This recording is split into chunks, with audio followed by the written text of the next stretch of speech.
Hola, ¿qué tal? ¿Cómo están? Los saluda el pastor Robin y hago un saludo a todas las iglesias nuestras de Ñuñoa, de Curacaví, Cerrillo, Quilicura, a todos los pastores, a todos los líderes, a toda la iglesia, a las familias de Tierra Santa, y les mando un saludo grande, poderoso. Estamos viviendo tiempos lindos y en la iglesia los cultos, gracias a Dios, se están llenando los dos. Tenemos dos servicios, a las 10 de la mañana y el otro a las 12. Así que es una bendición, es una bendición. Así que vamos a orar inmediatamente ahí nos está saludando Ale Fará, Beatriz Hernández, un saludo para ustedes, Beatriz y Ale. Así que el Señor les bendiga. Y vamos a orar. Padre, te damos gracias y te bendecimos esta noche. Oramos para que la gracia de Dios venga sobre mí, la sabiduría, la inteligencia, el conocimiento, Señor, sea revelado para poder que fluya y que toda palabra que sale de mi boca no vuelva vacía, sino que sea prosperada en aquello que le enviamos. La semana pasada vimos la primera parte de la importancia y fundamento de la muerte de nuestro Señor Jesucristo. La importancia y fundamento de la muerte de nuestro Señor Jesucristo. Lo que significó la muerte de Jesucristo. Se habla poco de esto. Bueno, en Semana Santa, ya que está cerca. Entonces, esta es la importancia y fundamento de la muerte de nuestro Señor Jesucristo, parte 2. Parte 2. Queremos que usted tome lápiz, cuaderno y pueda estar conectado y concentrado para poder enseñar las ventajas, las bendiciones que provocó la muerte de nuestro Señor Jesucristo. Y dice así: la muerte de Jesucristo es uno de los temas fundamentales del Evangelio y también el corazón mismo de nuestra fe. Y esto es importante que lo entienda. Siempre para nosotros fue importante la muerte de Jesucristo, es uno de los temas fundamentales del Evangelio y es el corazón de nuestra fe. 1 Corintios capítulo 15, versículos 3 y 4, dice: porque primeramente os he enseñado, dice Pablo, lo que asimismo recibí, que Cristo murió por nuestros pecados. Eso es importante entenderlo, conforme a las Escrituras. O sea, no hay nada que no esté escrito que no sea manifestado. Y eso nos da una tranquilidad, una sinceridad, o sea, una seguridad más bien, que lo que está escrito en la palabra usted lo puede reclamar, porque si lo dijo Dios, así será. Entonces, que Cristo murió por nuestros pecados conforme a la Escritura, y que fue sepultado y que resucitó al tercer día conforme también a la Escritura. Entonces vemos que el Evangelio o las buenas nuevas consisten en tres hechos definidos. Estamos haciendo un pequeño recuento. Número 1, Cristo murió por nuestros pecados. Número 2, fue sepultado. Y número 3, resucitó al tercer día. Entonces la Escritura enseña que el verdadero significado de la muerte de Cristo es muy claro en señalar a Cristo como el sustituto que murió como sacrificio por nuestros pecados. O sea, la muerte de Cristo es clara en señalar que Cristo fue el sustituto que murió como sacrificio por nuestros pecados, pagando así nuestra condenación y nuestra deuda que era imposible de pagar. Sabemos también que fue el pecado el que separó y rompió la comunión con Dios y alejó al hombre de Dios, con consecuencias tremendas. Toda la naturaleza del hombre, llámese corporal, mental, moral y espiritual, se degeneró con el pecado, perdiendo así su comunión con Dios, su inocencia y su justicia original. Esto es importante que usted lo entienda. En resumen, el pecado del hombre lo hizo propenso a pecar y lo convirtió en un esclavo del pecado. Lo peor es que el pecado y todas sus funestas y terribles consecuencias, no fue un hombre el que pecó solamente, pasó a toda la raza humana. O sea, toda la humanidad que nació de él, de Adán, nació infectada con el mismo virus. Romanos capítulo 3, versículo 23 lo dice: por cuanto todos pecaron, todos están destituidos de la gloria de Dios, toda la humanidad. Y el Señor es claro en señalar que ningún hombre tenía la capacidad o la justicia para poder pagar dicho pecado. Lo enseñamos la semana pasada y hoy día es la segunda parte. El Salmo 49, 7 y 8, Salmo 49, 7 y 8 lo dice claramente, dice: ninguno de ellos, o sea, ninguno de los hombres, podrá en manera alguna redimir al hermano, ni dar a Dios su rescate. Versículo 8: porque la redención de su vida es de gran precio y no se logra jamás. O sea, ¿qué quiere decir? El hombre no la puede pagar, nunca. Pablo, en Efesios capítulo 2, versículo 3, nos enseña que nosotros andábamos los deseos de nuestra carne, después de esto, haciendo la voluntad de la carne y de los pensamientos, y éramos por naturaleza hijos de ira. Pero en la versión NBI dice: en ese tiempo la misma palabra, Efesios 2.3, lo dice de una manera mucho más cercana para nosotros. Dice: en ese tiempo también todos nosotros vivíamos como ellos, impulsados por nuestros deseos pecaminosos, siguiendo nuestra propia voluntad y nuestros propósitos. Como los demás, éramos por naturaleza, escuche bien, objeto de la ira de Dios. Objeto de la ira de Dios. O sea, producto de nosotros andar en nuestras propias, impulsados por nuestros propios deseos pecaminosos, siguiendo nuestra propia voluntad y nuestros propósitos, éramos por naturaleza objetos de la ira de Dios.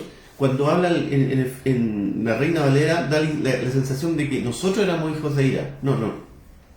Éramos por naturaleza objeto de la ira de Dios. Voy a tener esto abierto porque tengo unas cosas que quiero mostrarles.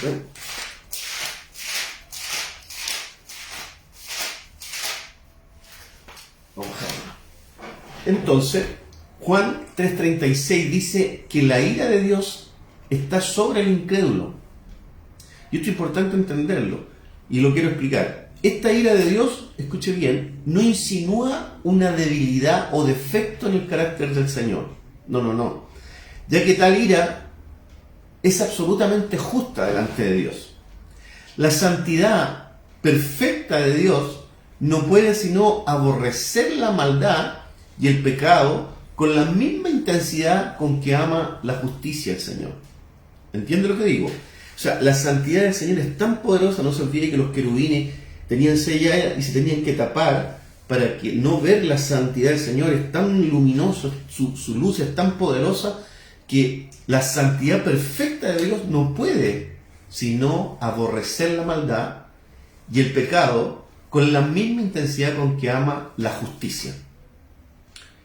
Tampoco debemos asociar, y esto es bueno también, tampoco debemos asociar la ira divina con la idea de pasión o venganza humana. O sea, no tiene nada que ver cómo es nuestro Dios con respecto a nosotros, sino que es la actitud contraria al pecado que un Dios santo debe adoptar al ver que el pecado separa, el pecado hiere, atormenta, destruye a todas las criaturas que son el objeto del amor divino.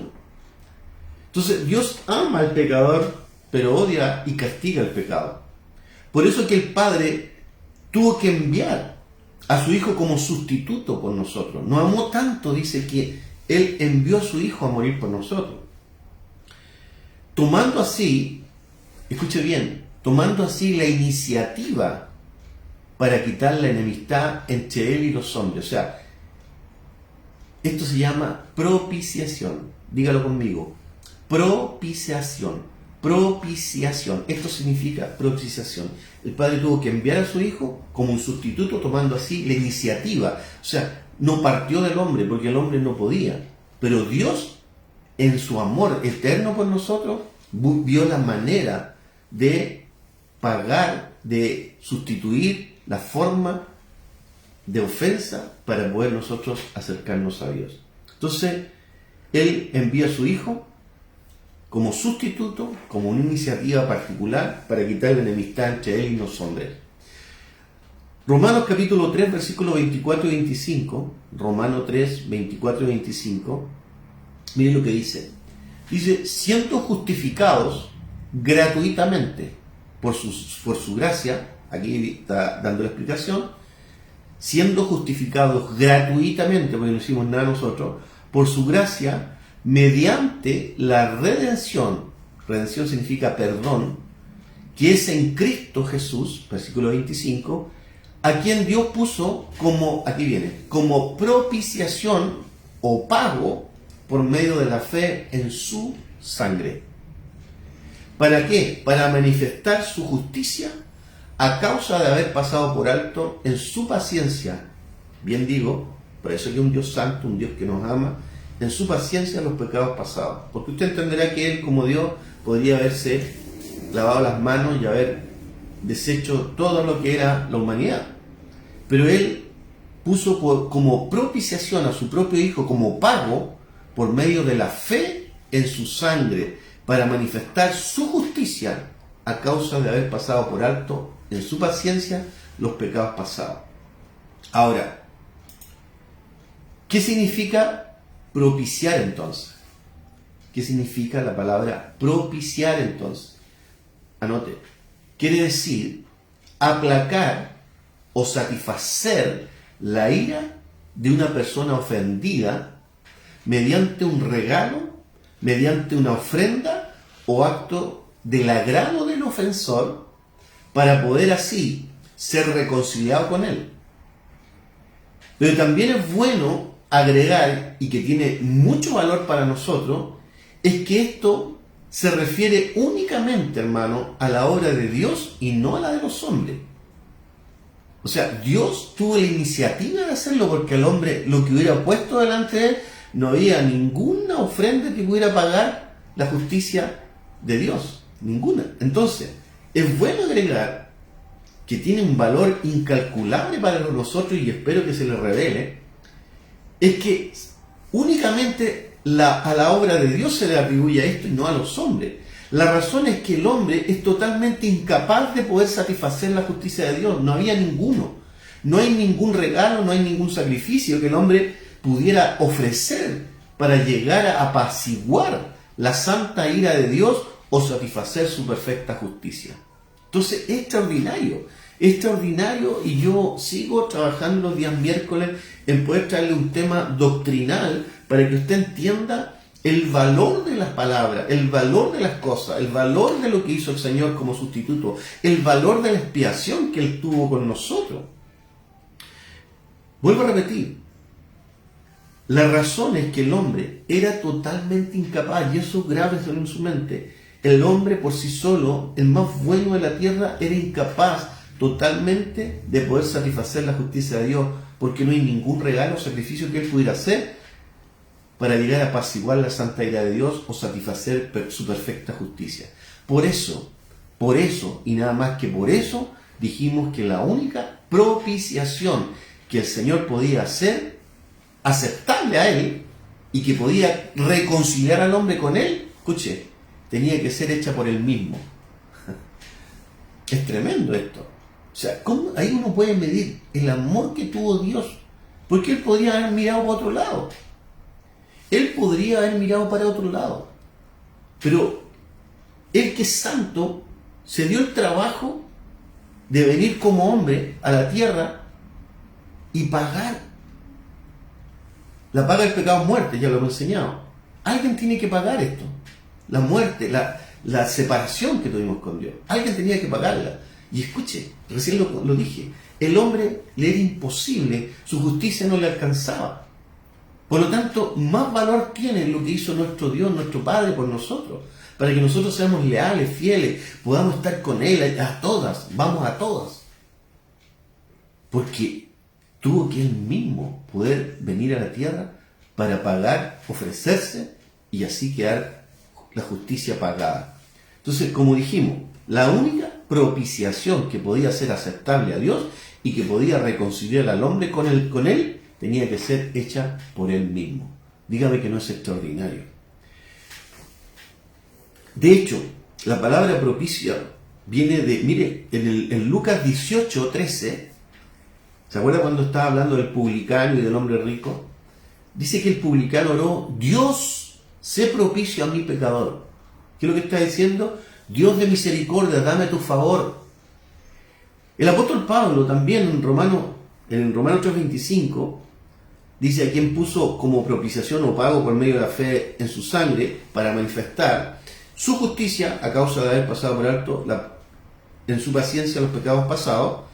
Aquí Pablo veía en el sacrificio de Cristo en la cruz, ¿qué es lo que veía Pablo? El cumplimiento simbólico del ritual que hacían antiguamente los judíos con los animales, en el día de la expiación en el Antiguo Testamento. Y se le llama propiciatorio. Propiciatorio. ¿Y qué es lo que es el propiciatorio? Es la plancha de oro que sostenía los querubines sobre el arca del pacto. Nosotros tenemos un arca, un simbolismo de arca, donde ofrendamos, ¿se acuerdan? Yo tengo acá, no sé si lo puede ver, ¿lo ven? Ahí está. Es el arca, ahí están los querubines arriba, y en medio de ellos dos, esa era la plancha, que era el propiciatorio donde se ponía la sangre delante del Señor. Entonces, Éxodo capítulo 25, versículos 20 y 21, dice: y los querubines extenderán por encima de las alas, cubriendo con sus alas el propiciatorio, están así, los rostros de los querubines, 21, y pondrás el propiciatorio encima del arca, encima del arca está la plancha, y en el arca pondrás el testimonio que yo te daré.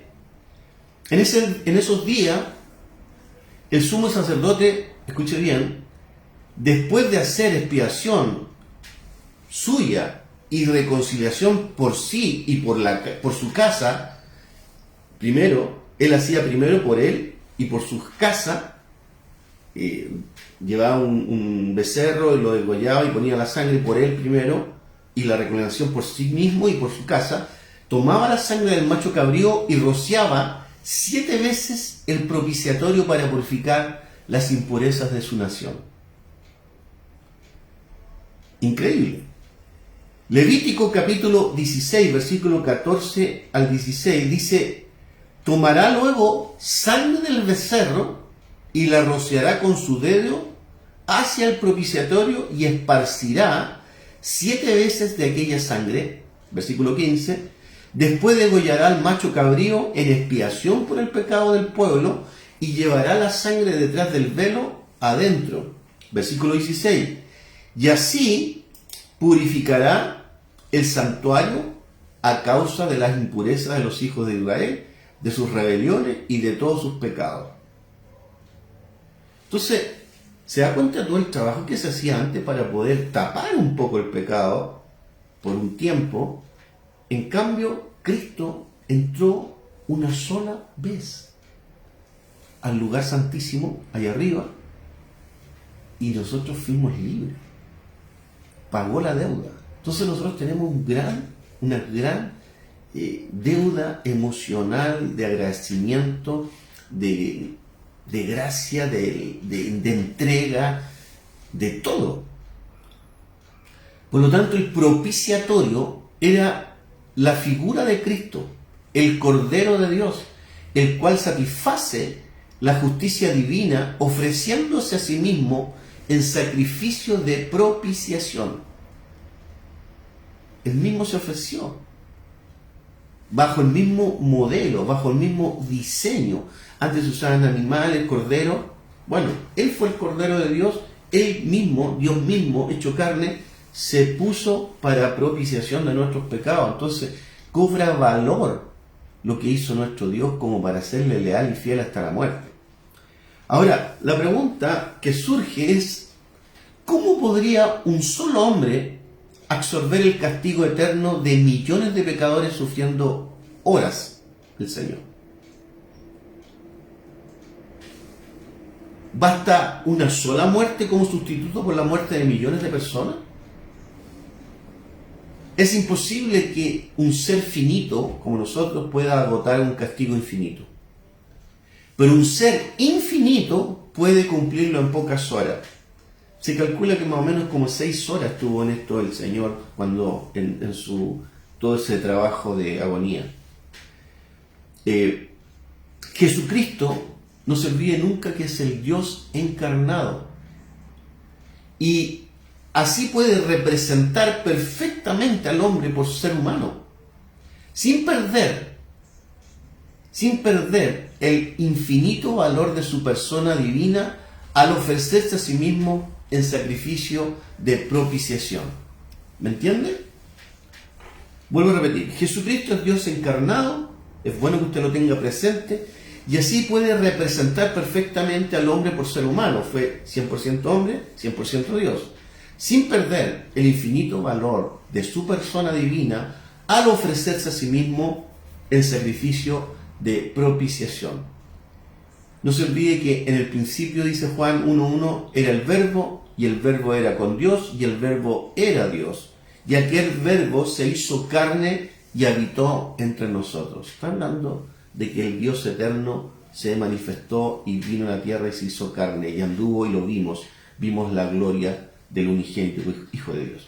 Entonces, por medio de la cruz, símbolo de muerte. Cuando habla de cruz, hermano, está hablando de muerte. Vuelvo a repetir. Entonces, por medio de la cruz, símbolo de muerte, Jesús restaura el vínculo que debía existir entre el hombre y Dios. Qué extraordinario, maravilloso. Se remedia, en el fondo, el enajenamiento, el distanciamiento, y somos reconciliados con Dios por la muerte de su Hijo. Algo que no se podía hacer. Algo que estaba absolutamente vedado para nosotros. No podía, ningún hombre lo podía hacer. Y Dios tomó la iniciativa y lo hizo a través de venir Él mismo y su Hijo, o Jesucristo, Dios Hijo. Y dice así, Romanos capítulo 5, versículo 10, Romanos 5, 10. ¿Qué le ha parecido esto que estamos hablando? Porque si siendo enemigos, dice, porque si siendo enemigos fuimos reconciliados con Dios por la muerte de su Hijo, mucho más, ya estando reconciliados, seremos salvos por su vida. Aleluya. Aleluya. Por eso que nosotros debemos orar por nuestra familia, orar por nuestra gente. Nosotros estamos ya en la brecha, nosotros ya estamos ahí. O sea, ¿cuánto más dice estando reconciliados? Nosotros ya estamos reconciliados, somos salvos por su vida. Pero Él siendo enemigo, por eso que a veces cuando usted no quiere perdonar, cuando usted no tiene rencor, aquí está diciendo el Señor, siendo nosotros enemigos, fuimos reconciliados con Dios por la muerte de su Hijo. Mandó a su Hijo a morir por nosotros. Tremendo.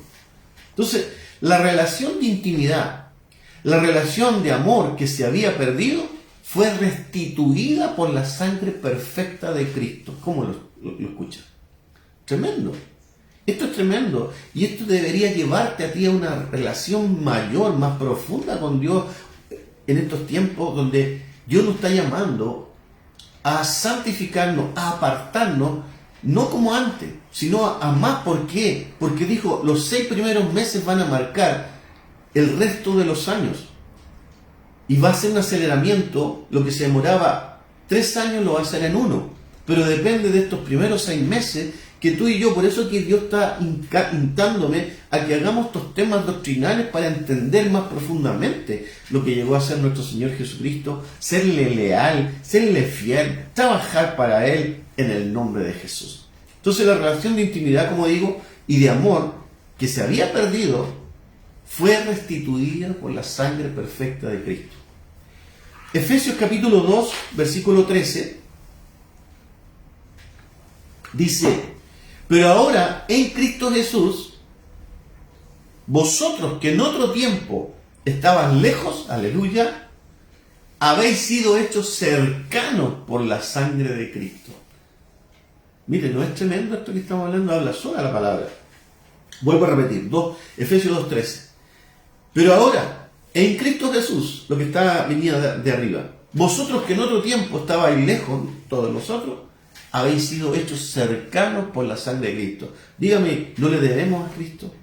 ¿No le debemos todo a Cristo? Somos comprados por Él, le pertenecemos a Él. Él es nuestro dueño, Él es nuestro amo.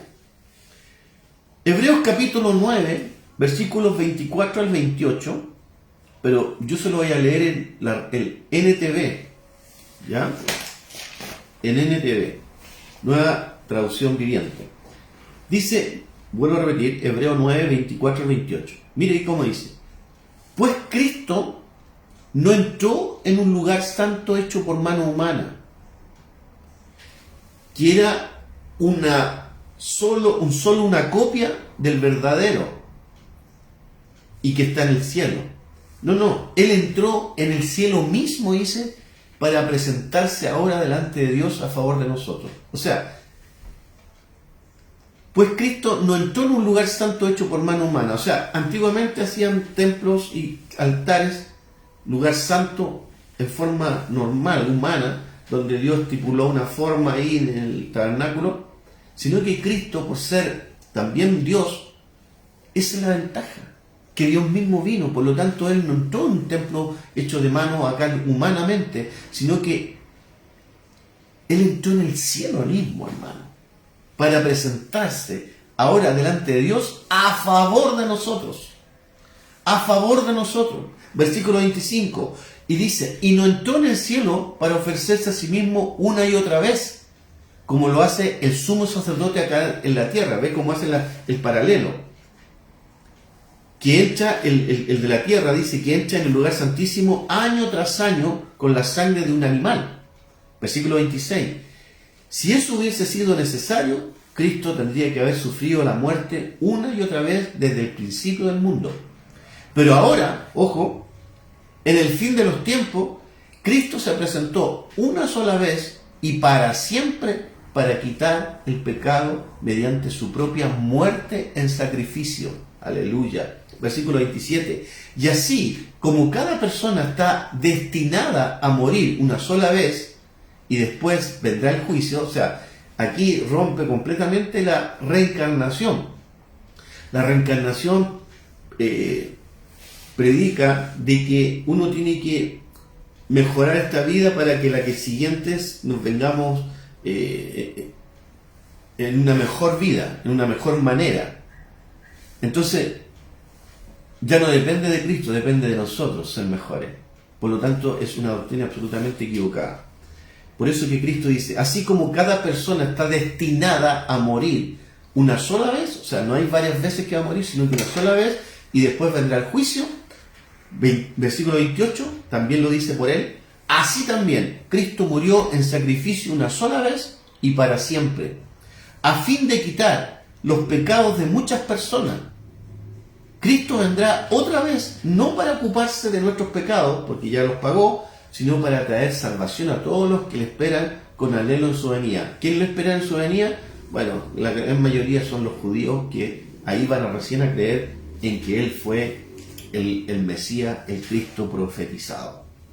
Entonces, escúcheme, la Escritura lo dice tan claramente y a nosotros les cuesta tanto creer cuando Dios habla en su palabra. Por eso es que usted aférrese a los argumentos, aférrese a la palabra. Cristo se presentó, dice, una sola vez y para siempre para quitar el pecado mediante su propia muerte en sacrificio. Así que como cada persona está destinada a morir una sola vez y después vendrá el juicio, también Cristo murió en sacrificio una sola vez y para siempre a fin de quitar los pecados de muchas personas. O sea, ¿qué más claro? ¿Qué otra cosa ganó Cristo con su muerte? Ganó hartas cosas en realidad, pero también la redención, el término redención, ¿qué es lo que significa? Habla de la liberación. Quiere decir comprar o rescatar de la esclavitud a un cautivo mediante un precio o condenación de una deuda. Aleluya. Redención es un término que habla de liberación. Eso hizo también Cristo con su muerte. Y quiere decir comprar o rescatar de esclavitud a un cautivo, a un preso, mediante un precio y condonar una deuda. Bueno, para ir más profundo, la Biblia habla de 3 vocablos para referirse a la redención de una forma más completa. La primera palabra de redención dentro de esta redención en griego es agorazo. Alguna vez creo que lo enseñé. Agorazo con Z. ¿Y qué significa esto? Es comprar en el mercado, y se aplica la idea de un mercado de esclavos, los que son el objeto de la redención, que están vendidos al pecado, dice, como decía Pablo, Romanos 7:14, porque sabemos que la ley es espiritual, mas yo soy carnal, vendido al pecado. Y lo que es más, estos esclavos se hallaban bajo sentencia de muerte. Por lo tanto, agorazos son los que es comprar en el mercado de esclavos que están sentenciados a muerte. Eso es agorazo, vendidos al pecado.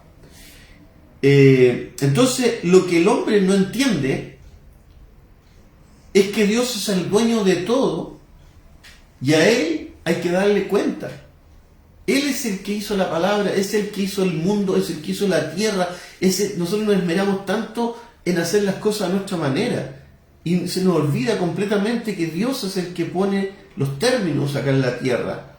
Él dijo cómo salvarse, cómo no salvarse. Él vino directamente a la tierra para pagar y ser sustituto nuestro. Entonces, se nos olvida a nosotros que tenemos que darle cuenta. Se nos olvida que Él está por sobre todas las cosas.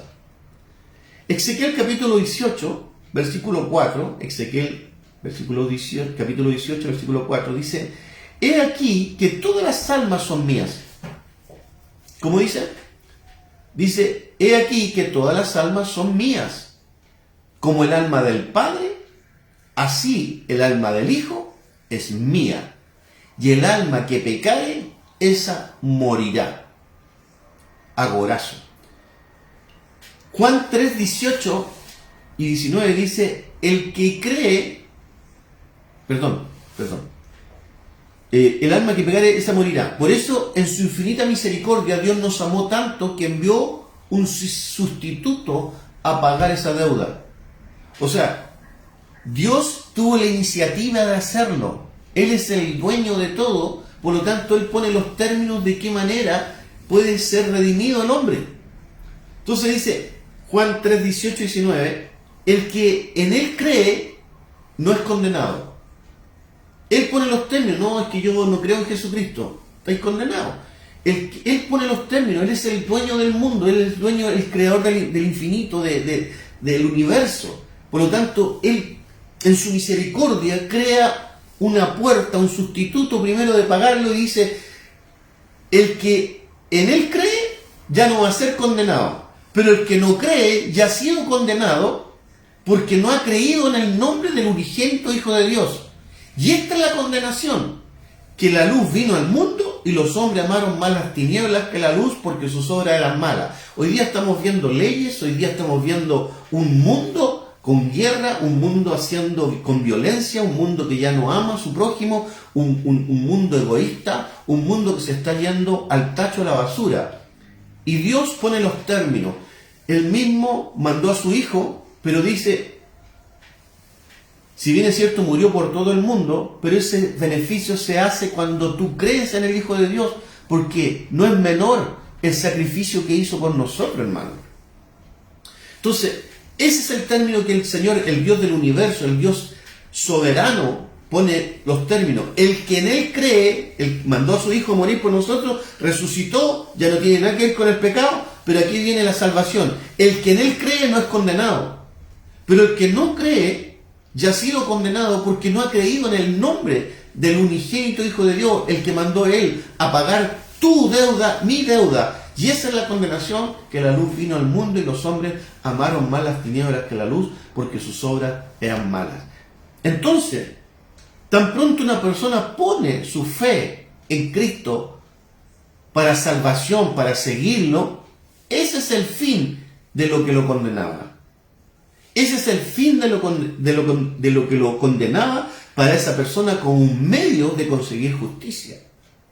La palabra dice que por medio de la muerte de Cristo, Dios anuló el acta de los decretos que habían contra nosotros por la ley y la quitó del medio a través de Jesucristo.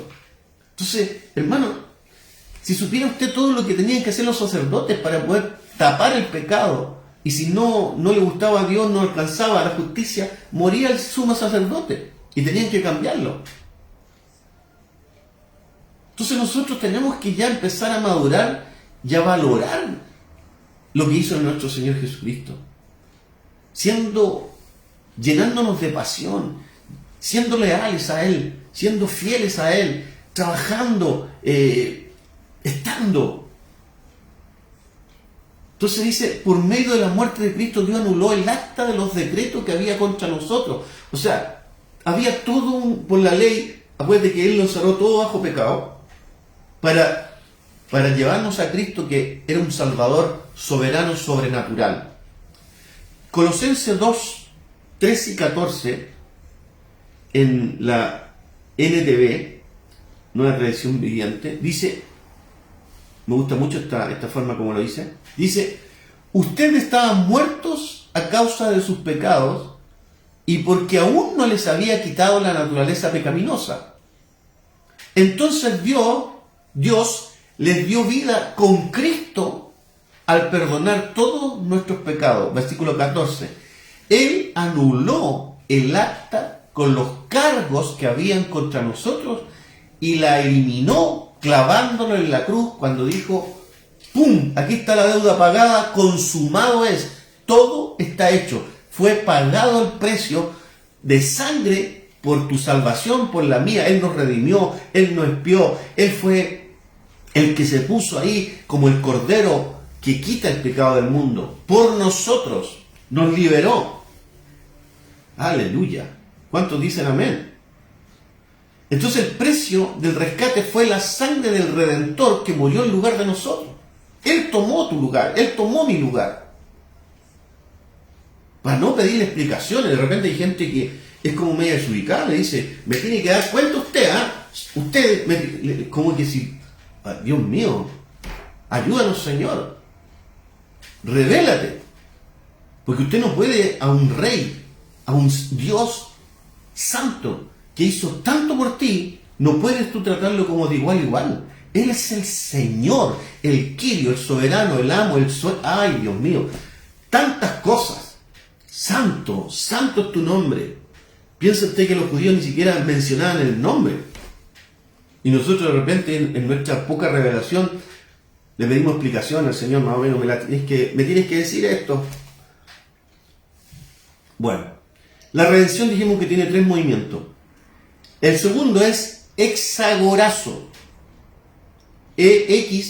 Hexagorazo, con Z al final, que es comprar y sacar del mercado. O sea, es como la idea de que nosotros estamos como esclavos en el mercado y Él nos saca de ahí por el precio que pagó.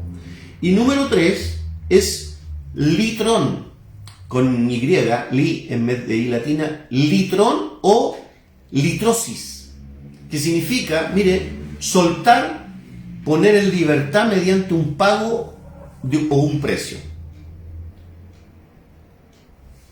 Por eso que Gálatas capítulo 4, versículos 4 y 5 dice, pero cuando vino el cumplimiento del tiempo, Dios envió a su Hijo, nacido de mujer y nacido bajo la ley, versículo 5, ¿para qué? Para que redimiese, ahí están los 3, a los que estaban bajo la ley, a fin de que recibiésemos la adopción de hijos. O sea, más encima, nos compró, pero no nos puso como esclavos para seguir esclavos, sino que nos hizo para estar como hijos reconocidos. Entonces, la redención se efectúa por medio de sacrificio y de poder.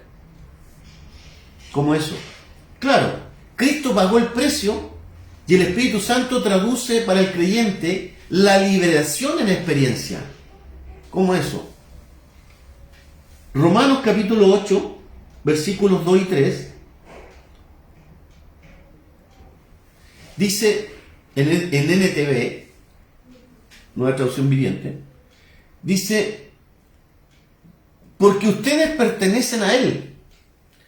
El poder del Espíritu que da vida los ha libertado del poder del pecado que lleva a la muerte. Repito, y porque ustedes pertenecen a Él, el poder del Espíritu Santo vino y les dio vida y los ha libertado del poder del pecado que lleva a la muerte. Porque Él es el que levanta y Él es el que resucita. Número 3. La ley de Moisés no podía salvarnos porque nuestra naturaleza pecaminosa era débil. Así que Dios hizo lo que la ley no podía hacer. Miren lo que dice esta traducción. Él envió a su propio Hijo en un cuerpo como el que tenemos nosotros, pecadores, dice, y en ese cuerpo Dios declaró el fin del dominio que el pecado tenía sobre nosotros mediante la entrega de su Hijo como sacrificio por nuestros pecados. Yo lo encuentro tremendo esta traducción, mucho más clara, de Romanos 8, capítulo 8, versículos 2 y 3, lo vuelvo a repetir, porque ustedes pertenecen a Él, porque ya fueron comprados, el poder del Espíritu Santo da vida y Él los liberta del poder del pecado. O sea, por eso que dice que no hay condenación para los que están en Cristo Jesús, no los que andan conforme a la carne, sino los que andan conforme al Espíritu. O sea, si tú estás en el Espíritu, Dios te liberta y te da el poder para vivir libre del pecado. Entonces, versículo 3. La ley de Moisés no podía salvarnos porque nuestra naturaleza pecaminosa nos hacía débil. Así que Dios hizo lo que la ley no podía hacer. Mira qué tremendo. Él envió a su Hijo, a su propio Hijo, dice, en un cuerpo como el que tenemos nosotros, pecadores. Y en ese cuerpo Dios declaró el fin del dominio. O sea, en ese cuerpo Él soltó la ira. En ese cuerpo Él hizo pedazos. En ese cuerpo soltó todo lo que merecía nuestro pecado. Y en ese cuerpo Dios declaró el fin del dominio que el pecado tenía sobre nosotros mediante la entrega de su Hijo como un sacrificio por nuestros pecados. Tremendo, tremendo, tremendo, tremendo. Yo oro al Señor para que se les revele. Yo oro al Señor para que se te abra el espíritu y podamos entender las profundidades de esta palabra y no seamos insolentes con el Señor en nuestra manera de ser. El término sangre se emplea en referencia a Cristo para significar su muerte. Cuando habla de la sangre, está hablando de la muerte. Por ejemplo, Pilato dijo, inocente soy yo de la sangre de este justo. O sea, inocente soy yo de la muerte de este justo. Y los judíos gritaron, su sangre sea sobre nosotros y sobre nuestros hijos. Miren la salida de los judíos. Recuerde que la sangre es el medio que se usaba para expiación. La sangre vertida representa una vida entregada a la muerte. Aleluya. La sangre vertida en el propiciatorio donde están los querubines, aquí está la plancha del propiciatorio y ahí delante del arca los querubines ahí están tapados así y ahí se ponía la sangre. La sangre vertida representa una vida entregada a la muerte. La diferencia es que Cristo la puso allá arriba en el altar del cielo. Aleluya. Me conmueve, hermano. Me conmueve esto. La sangre vertida representa una vida entregada a la muerte y en la cruz Jesús entregó su vida por nosotros y su sangre fue el símbolo de ese rescate. ¿Qué otro efecto provocó la muerte de Cristo? Por medio de su muerte, el Señor Jesucristo ha roto potencialmente el poder de Satanás sobre la humanidad. Por eso te digo, esta palabra tiene mucho que ver con la cruz de Cristo, con la Semana Santa. Primera de Juan 3, 8b, dice, para esto apareció el Hijo de Dios, para deshacer las obras del diablo. Y Jesucristo, antes de ser arrestado, le dijo a sus discípulos en Juan, capítulo 16, versículos 10 y 11, esta es la traducción Palabra de Dios para Todos, PDT, se escribe, PDT, es una traducción que significa Palabra de Dios para Todos, y dice así, Juan 16, 10 y 11, también es muy clara, dice, Él demostrará que el mundo estaba equivocado en cuanto a mí, dice Jesús, y que yo soy quien tiene razón. Porque yo voy a estar con el Padre, donde ya no me verán ustedes, versículo 11, pero también demostrará que el mundo está equivocado en cuanto al juicio, porque el que gobierna este mundo ha sido condenado, y que es el diablo. Tremendo. Colosenses capítulo 2, versículo 16, también en PDT, que es la palabra de Dios para todos, es una versión, dice Colosenses 2, 16, Dios venció a todos los poderes y fuerzas espirituales a través de la cruz, a través de la sangre, desarmándolos y obligándolos a desfilar derrotados ante el mundo. Por lo tanto, con esto las tinieblas recibieron un golpe mortal, hermano. Dios nos dio con su muerte autoridad y poder sobre las tinieblas. Por eso que cuando el diablo le teme a una persona que conozca su identidad, conozca su autoridad, que no es suya, sino que dada por Dios. Aleluya. Ve, ¿qué otra cosa nos dio? Nos dio acceso al trono de la gracia. Con su muerte, con la sangre, podemos tener acceso libre hasta el mismísimo trono de Dios en el cielo. Y nosotros, tan pequeñitos, hermanos, que somos, tenemos ese beneficio tan grande. O sea, tenemos ese privilegio que podemos mirar hacia arriba y decir, Padre, y nuestra voz llega al trono y es oída y entendida por Dios. Por lo tanto, valorízalo, hermano. Porque antiguamente el pecador no tenía ningún derecho a presentarse cara a cara con Dios y pedirle perdón o decirle, mira, estoy arrepentido. Él tenía que ir al sacerdote, comprar un animal, entrar en un rito de sacrificio de animal. Amén. ¿Qué otra cosa? Estoy hablando pincelada, no voy a entrar a profundizar cada tema. ¿Qué otro tema? Con su sangre compró la salvación del alma de nosotros. La salvación del alma es tan grande e importante que Cristo dijo en Marcos capítulo 8, versículo 36, porque ¿qué aprovechará al hombre si ganase todo el mundo, pero perdiera su alma? ¿O qué recompensa dará el hombre por su alma? Ninguna, pues si la única que pudo hacer es Dios. Isaías 53, 6 dice, todos nosotros nos descarriamos como ovejas, cada cual se apartó por su camino, mas Jehová cargó en él el pecado de todos nosotros. Dios nos dio a su Hijo, depositando sobre él nuestro pecado y pagando el precio que nosotros deberíamos haber pagado.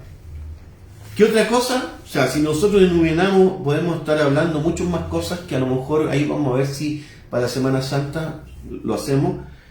Salvación del alma, salud del cuerpo, acceso libre al trono de la gracia, autoridad sobre el diablo, autoridad sobre la muerte, no iremos a juicio. Tremendo.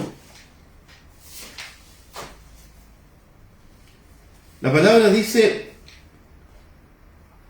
ya no hay condenación para los que están en Cristo Jesús, porque la ley del Espíritu de vida que está en Cristo nos ha librado de la ley del pecado y nos ha librado de la muerte. Todo el mundo tiene que morir, pero es por la maldición del pecado, ¿me entiende? Y dice, todo aquel que vive y cree en mí no morirá eternamente. Aleluya.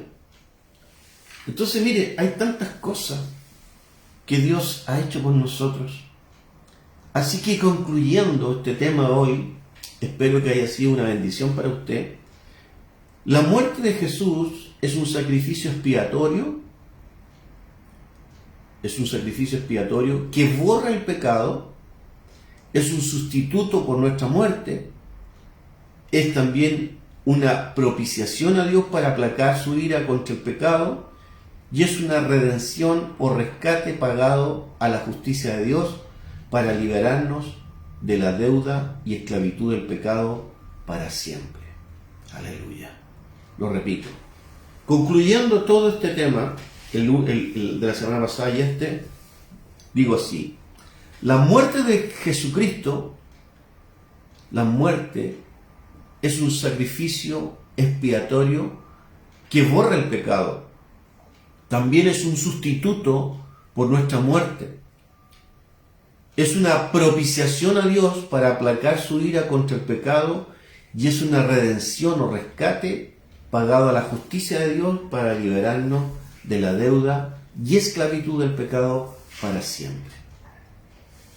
Así que yo espero, hermano, que usted este tema lo escuche más de una vez, porque es doctrina, porque nos muestra todo lo que hizo nuestro Padre, mandando a su Hijo a morir por nosotros, tomando cuerpo de hombre, despojándose de su gloria, viniendo a la tierra y tomando nuestro lugar.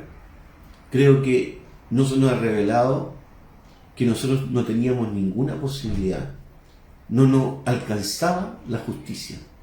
De hecho, Isaías dice que nuestra justicia, o Ezequiel, a veces no me acuerdo, de nuestra justicia dice que son como trapos de inmundicia ante Él. Por lo tanto, no nos alcanzaba. Así que cuando Dios me pone este tema, es para que lo escuches una y otra vez, para que lo compartas, para que podamos entender lo que hizo nuestro Dios. Nos ama tanto, tanto, que Él vino a pagar. Él dijo, yo quiero hacerlos mis hijos, yo quiero pagar ese pecado para que ellos me puedan servir, para que me puedan amar, para que podamos ser una familia. Tremendo. Así que espero que compartas este tema y lo podamos escuchar detenidamente, tomar apuntes. Que Dios te bendiga en esta noche. Nos vemos el viernes en oración. Y no te olvides que tenemos fase 4, por lo tanto puedes pedir que te inscribas. Si no sabes inscribirte, llama a alguien de nosotros para que ver de qué manera te pueden inscribir. Y no faltes a los cultos, porque se está viviendo una presencia maravillosa. Así que un besito para todos, nos despedimos. Póngame sus comentarios si le gustó, qué le pareció, y llénese de lealtad, fidelidad, y ponga a Dios en el lugar correcto en su vida.